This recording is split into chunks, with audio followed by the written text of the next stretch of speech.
Masih di modul kelas Jago CapCut, dan di modul ini kita akan belajar sedikit tentang mengenal aplikasi CapCut dan hal-hal apa aja yang ada di CapCut. Nah, langsung saja untuk teman-teman harus download dulu aplikasi CapCut ini di Play Store atau di App Store.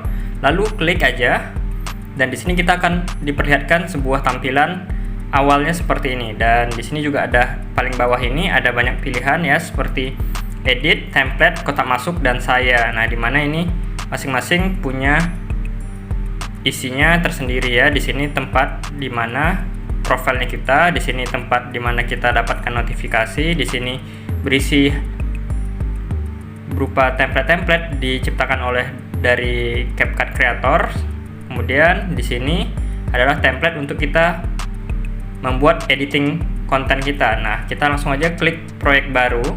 Nah, ketika selesai mengklik, kita diperlihatkan di sini awalnya adalah konten-konten atau bahan-bahan video yang bisa kita bikin konten. Nah, kita ambil contoh aja salah satunya, misalkan ini.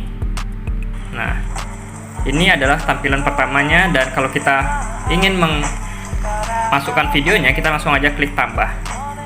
Nah, di sini kita akan diperlihatkan ada 4 section di bagian CapCut awal ini, dimana di bagian atas ini ya, di bagian atas ini itu adalah bagian untuk kita keluar. Klik tombol X ini kita akan keluar.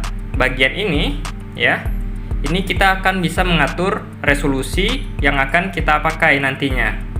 Kemudian bagian ini adalah ketika kita selesai mengekspor yang kita buat. Seperti ini, kalau kita klik dia akan mengekspor sendiri ya.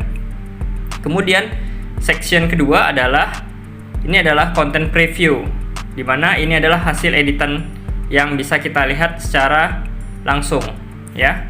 Perhatikan baik-baik. Nah, di sini adalah live previewnya. Kemudian kita masuk ke section ketiga di bagian sini.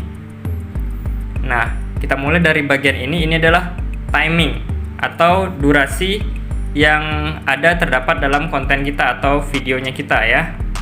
Nah, durasinya bisa dilihat di sini. Kemudian di sini adalah tab di mana kita akan memplay konten kita, memutar konten kita. Nah, kalau kita misalkan terjadi sesuatu yang nggak kita inginkan, kita bisa klik bagian tab undo ini. Nah, kalau kita rasa oh ternyata bagus, kita bisa klik redo ya. Ini tab untuk mengulang dan mengembalikannya ya, intinya situ. Tab yang ini, bagian ini adalah untuk membuat live previewnya jadi full layar. Nah, masuk ke tab berikutnya yang ini ya, bagian sini itu adalah bagian track ya. Untuk isinya adalah bagian-bagian kontennya kita untuk kita lakukan editing. Nah, di sini ada klip ya.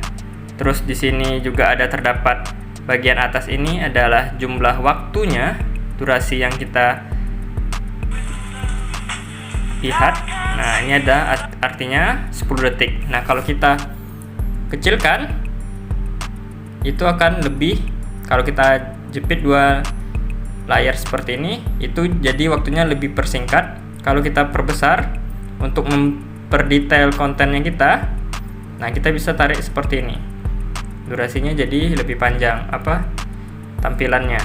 Oke.